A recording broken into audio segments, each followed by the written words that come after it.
নমস্কার প্রিয় দর্শক বন্ধুরা, রিতাস কিচেনে অনেক অনেক স্বাগত জানিয়ে আজকের রেসিপি শুরু করছি।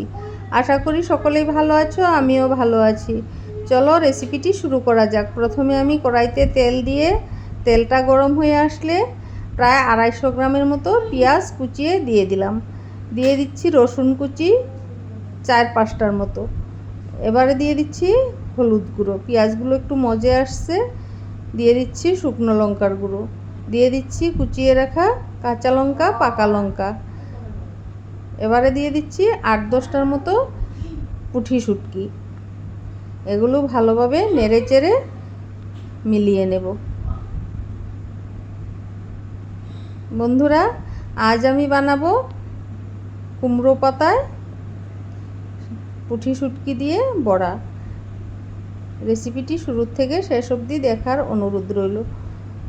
দেখো বন্ধুরা, কুমড়া পাতাগুলো আমি একটু ভাপ দিয়ে মজিয়ে নিয়ে এসেছি। এবারে আমি বানিয়ে রাখা পুরটা ভরে নিচ্ছি। এভাবে দিলে ফুলবে না, কড়াইতে তেলে দেওয়ার সাথে সাথে একদম লেগে যাবে আর ফুলবে না। এভাবে আমি সবগুলো বানিয়ে নেব।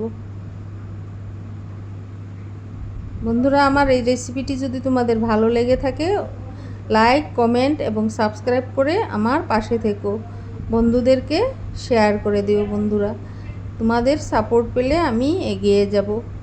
বন্ধুরা, এই পুরভরা শুটকির রেসিপিটি এত টেস্টি হয়, এ দিয়ে এক থালা ভাত খেয়ে নেওয়া যায়। একবার বানিয়ে অবশ্যই খেয়ে দেখো। তেলটা গরম করে নিলাম। এবার আমি একে একে বড়াগুলো দিয়ে দিচ্ছি। একটা পিঠ ভাজা হয়ে যাওয়ার পর আমি অপর পিঠটাও উল্টে পাল্টে ভেজে নেব।